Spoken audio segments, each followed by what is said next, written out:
पितृपक्ष जैसा कि आप जानते हैं कि शुरू हो ही चुके हैं, आज से ही शुरू हो चुके हैं और अगली अमावस्या तक रहने वाले हैं। पितृपक्ष काफी ज्यादा महत्वपूर्ण और खास इसलिए भी होते हैं क्योंकि इन दिनों में अगर पितरों की कृपा प्राप्त कर ली जाए तो एक ढाल स्वरूप में ये रक्षा करते हैं। अगर कोई साधना आप करते हैं तो साधनाओं की सिद्धि भी केवल तभी प्राप्त होती है जब पितरों की कृपा उस व्यक्ति पर हो। बल्कि जैसा कि हमने आपको पहले भी बताया था कि अगर किसी घर पर पितरों की कृपा ना हो तो उस घर में कभी भी बरकत नहीं हो पाती है। सुख समृद्धि आना तो दूर की बात है, बल्कि वह घर ही बिल्कुल टूटा सा हो जाता है।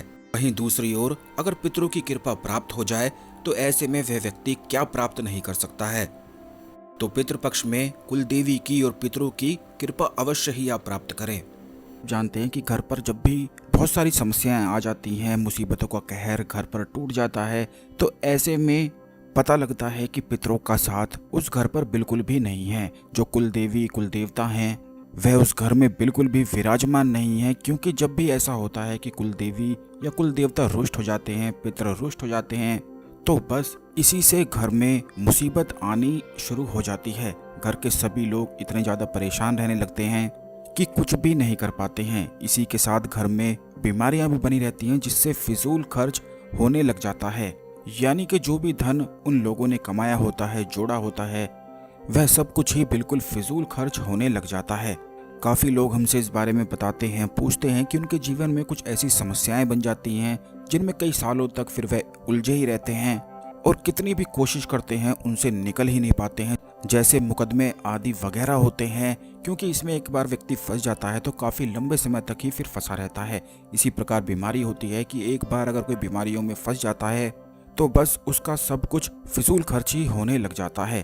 तो दोस्तों, आपको बता दें कि ये जितनी भी स्थिति होती हैं जो परिवार में, घर में कलह का वातावरण बनाती है, घर के सभी लोगों को बिल्कुल जकड़ लेती है, जिससे कुछ भी अच्छा घर में हो ही नहीं पाता है, तो ये सभी कुछ केवल इसीलिए होता है कि उस घर में कुलदेवी या कुलदेवता विराजमान है ही नहीं और पितृ भी उस घर में किसी भी व्यक्ति का साथ नहीं देते हैं। तो दोस्तों, आज के इस वीडियो में जो उपाय, जो प्रयोग हम आपको बताएंगे, इसको कर लेने से पितरों का साथ प्राप्त होता है, कुलदेवी प्रसन्न हो जाती हैं, जिससे वह घर में ही निवास करने लग जाते हैं। और कुलदेवी या कुलदेवता अगर घर में निवास बना लें तो फिर तो जीवन में परेशानी आ ही नहीं सकती है, बल्कि घर में सुख और समृद्धि आकर्षित होने लग जाती है। जितना भी दुख होता है, जितने भी संकट होते हैं, जितनी भी परेशानियां होती हैं, वह सभी कुछ बाहर निकल जाती हैं। तो दोस्तों, इस प्रयोग को करने के लिए आपको कुछ सामग्री की आवश्यकता है, जो बड़ी आसानी से ही आपको अपने घर में मिल जाएंगी। इस बात का ध्यान रखें कि इस प्रयोग को, इस उपाय को किसी भी दिन किया जा सकता है, और अगर किसी खास मुहूर्त पर, खास दिन पर अगर आप करते हैं तो इससे और भी ज़्यादा लाभ प्राप्त होता है। केवल इसी प्रयोग से कुलदेवी कुलदेवता घर में विराजमान हो जाते हैं, निवास बना लेते हैं और पितरों का साथ भी प्राप्त होता है। शास्त्रों में ऐसा कहा गया है, जिस भी व्यक्ति के पास पितरों का साथ होता है, कुलदेवी साथ होती हैं, तो ऐसे व्यक्ति को दुश्मन कभी भी हानि नहीं पहुंचा सकते हैं, कभी भी उसके जीवन में संकट आते ही नहीं हैं, और जो संकट चल भी रहे होते हैं तो वो भी तुरंत ही समाप्त हो जाते हैं। यानी कि सुख समृद्धि घर में आनी निश्चित हो जाती है। तो दोस्तों, इस प्रयोग को करने के लिए सबसे पहले आपको एक कच्चा नारियल, कच्चा गोला ले लेना है। यानी कि बिना पानी वाला नारियल आपको लेना है और उसे बिल्कुल बीच में से आपको काट देना है। उस नारियल पर आपको हल्दी का पेस्ट अंदर से लगा देना है, यानी कि जहाँ से वो सफ़ेद होता है वहाँ पर पूरी जगह आपको हल्दी का पेस्ट उसमें लगा देना है। और यह सभी चीज़ें आपको सुबह के समय ही तैयार करनी है। इस बात का ध्यान रखें कि 12 बजे से पहले, यानी कि दिन में 12 बजे से पहले ही, यह सुबह ही आपको सभी चीज़ें करनी है, नहा धोकर ही तैयार करनी है। और इन चीज़ों को घर में कोई भी तैयार कर सकता है, यानी कि कोई भी इस प्रयोग को कर सकता है। नारियल को खोलकर आपको हल्दी लगाने के बाद एक सिक्का उसमें रख देना है। एक सिक्का रख देने के बाद आपको एक गुलाब का फूल उसमें रखना है, और उसके बाद उस नारियल में आपको चावल जो कि कुमकुम से रंगे हो, वही चावल को आपको उसमें नारियल में रखना है। तो उसके लिए आप थोड़े से चावल को कुमकुम और पानी से रंग लें। चावल डालने के बाद आपको उस नारियल में एक आम की लकड़ी का कोयला रखना है। ध्यान रखें कि कोयला सिर्फ आम की लकड़ी का ही होना चाहिए और रखने से पहले आपको इस कोयले को काले धागे से अपनी उम्र के अनुसार लपेट देना है। यानी कि उस कोयले को, अगर आपकी उम्र 35 साल है तो 35 बार ही अलवट डालनी है। जैसे ही आप कोयले को लपेटेंगे धागे से तो आप गिनते जाएं कि कितनी बार आपने लपेटा है।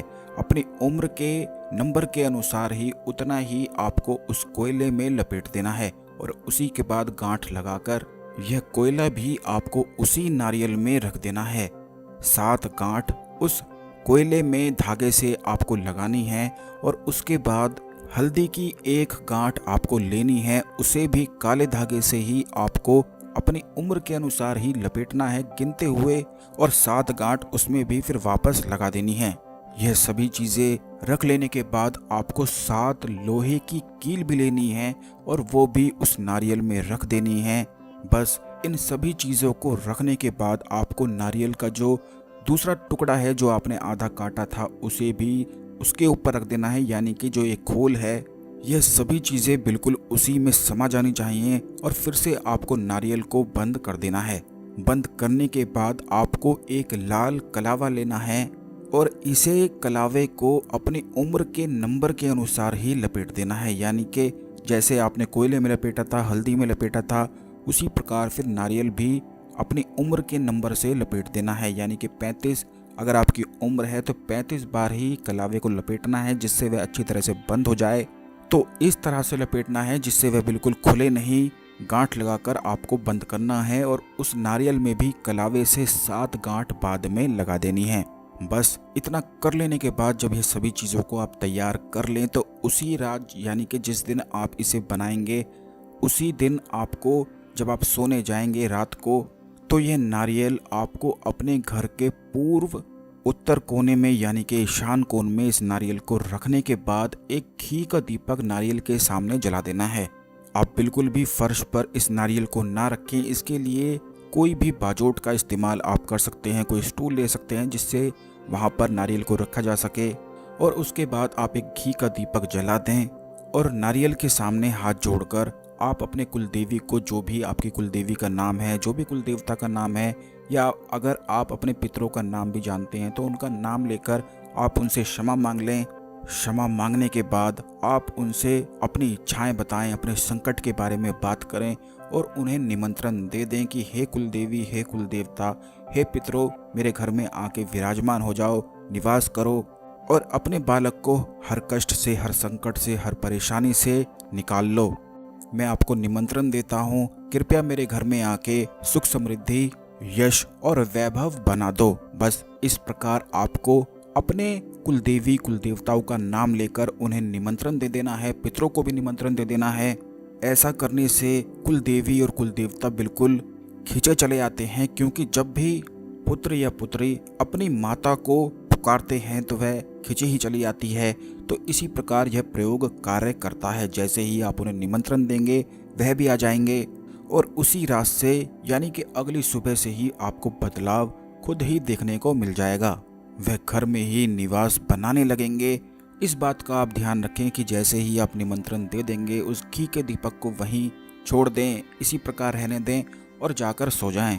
जब आप सुबह उठेंगे तो गंगा जल से बिल्कुल अपने घर को छींटे लगा देने हैं, हर दिशाओं में, हर कोने में, बिल्कुल बीच में, हर जगह आपको छींटे लगाने हैं। घर के सभी लोगों पर छींटे लगाने हैं, खुद पर भी लगाने हैं।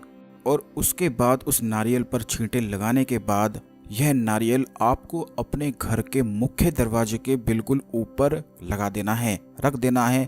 आप ऐसी व्यवस्था भी बना सकते हैं या कर सकते हैं कि घर का जो मुख्य दरवाज़ा होता है वहाँ पर एक लकड़ी की प्लाई लाकर वहाँ पर इस तरह से तैयारी कर सकते हैं, कील ठोक कर, कि जिससे नारियल वहाँ पर रखा जा सके और एक दीपक भी जलाया जा सके। तो इस प्रकार आप कोई भी चीज़ें टांग सकते हैं।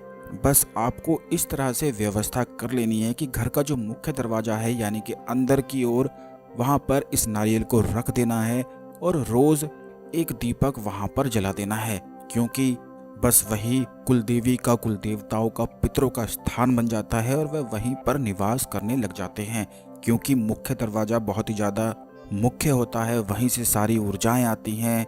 तो अगर आप अपने घर में कुलदेवी कुलदेवताओं को वहाँ पर स्थापित कर देंगे तो उसके बाद कोई भी नकारात्मक ऊर्जाएं घर में घुस ही नहीं सकती हैं।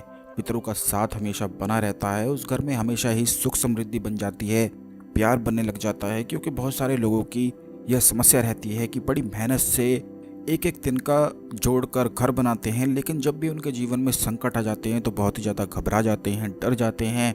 जिनके परिवार में हमेशा ही गृह कलेश बना रहता हो, उनका मन हमेशा अंदर से ही टूटा रहता है, जिससे कोई भी कार्य ही नहीं कर पाते हैं। क्योंकि बहुत सारे लोग हमसे इस बारे में बताते हैं, तो इसीलिए आज हमने आपको यह प्रयोग बताया है, जिससे आप इस प्रयोग को करके लाभ उठा सकें, कुलदेवी कुल देवताओं का साथ पा सकें, पितरों का साथ पा सकें। रोजाना ही घर में दीपक तो सभी जलाते भी हैं, और अगर आप घर के मुख्य दरवाजे पर इस नारियल के सामने ये दीपक जला देते हैं तो इससे फिर और भी ज़्यादा लाभ मिलता है। अगर आप रोज़ जला भी ना सकें तो इसमें भी कोई भी बात नहीं है, केवल उस नारियल को रख लेने से भी बहुत ही अधिक लाभ मिलता है। कोई इसमें यह नियम नहीं है कि रोज़ आपको दीपक जलाना ही है, जब आपको समय मिल जाए तब भी आप कर सकते हैं, या फिर पूर्णिमा और अमावस्या पर तो जरूर ही जला दें। बस इस बात का ध्यान आप रख सकते हैं, और 6 महीने बाद दोबारा से इस प्रयोग को कर सकते हैं। यानी कि साल में 2 बार यह प्रयोग किया जाता है। 6 महीने बाद इस नारियल को आप नदी में प्रवाहित कर दें और दोबारा से इस नारियल को बनाकर इसी प्रकार जैसे इस वीडियो में बताया है उसी प्रकार निमंत्रण देकर फिर से स्थापित कर दें। तो इससे घर में हमेशा ही नई ऊर्जाएं बनी रहती हैं। सभी चीज़ें हमने आपको बता दी हैं। अब आप वीडियो को लाइक करके शेयर कर दीजिए सभी लोगों के साथ, जिससे सभी लोग इस जानकारी का लाभ उठा सकें। हम आपसे अगले वीडियो में मिलेंगे। हर हर महादेव।